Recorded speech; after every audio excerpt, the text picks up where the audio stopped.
السلام عليكم ورحمة الله وبركاته، متابعين تربية الطيور مع الحواشي، أهلا وسهلا بكم. طبعا احنا التربيات دلوقتي تربية 10 واحنا دلوقتي داخلين على أول 11 أهو. التربيات ديت فيها مشكلة بيقع فيها كتير من الناس، وهي اللي حكاية إن أنا أحافظ إزاي على درجات الحرارة.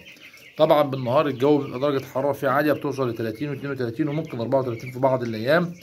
فده لازم أنا في التربية بتاعتي لازم أنا أحافظ على التهوية في المكان، بالذات بالنهار. هوا جامد ما يهمنيش، لان الهواء اللي داخل لسه هوا ساخن، ما بقاش في الجو اللي هو يعني 1 و12 وواحد اللي هو البرد الجامد.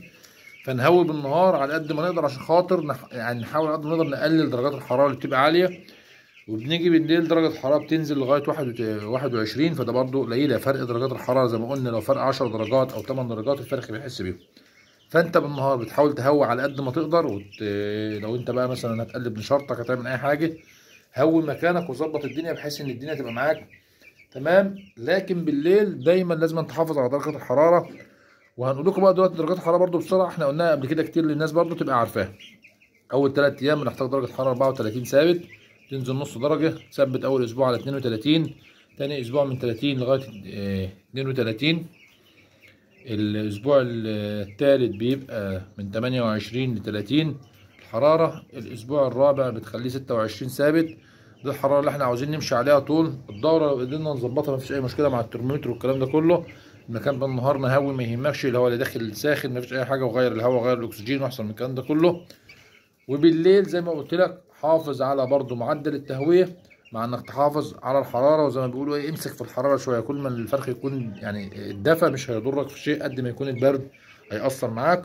وطول ما في المكان ما فيش فيه تيار هواء مباشر على الفراخ مفيش فيه اي مشكله خالص. احنا صورنا لكم المكان ده قبل كده، احنا اهوت قافلين التيار البحري زي ما انتم شايفين قافلينه.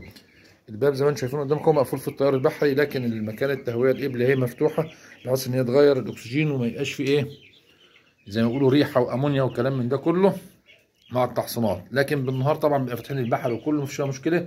الفراخ زي ما انتم شايفين اهيت، عشان تعرف الفراخ جاي لها تيار هواء ولا لا. حاجات كلها بسيطه. انت لو داخل برجليك، لو في تيار هواء خابط في رجليك يبقى كده في تيار هواء داخل على الفراخ، وده لو برد بيأثر. عاوزين نحافظ على الفراخ وهنحافظ على التربيه، وده حاجه قلنا نقولها بس للناس لان كتير من الناس بتعمل المشكله ديت. يسيبوا النور الاحمر زي ما انتم شايفين كده قايد ليل نهار، قايد ليل نهار، ده غلط يا جماعه. اطفوا النور بالنهار وهووا ما يهمكمش، الفراخ هتستحمل واي حاجه، والجو يبقى دافي بالنهار.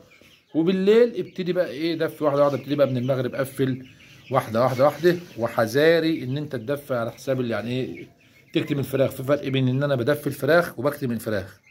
ما تدفيش على حساب التهويه. اهوي واشغل مصدر للحراره مفيش فيها مشكله، لكن عشان خاطر ادفي قفل قفل قفل ده غلط. بتقلل الاكسجين، بترفع الامونيا، بتعمل مشاكل، وده كله ممكن ياثر وتحصل عندك طشم وكلام من ده كله.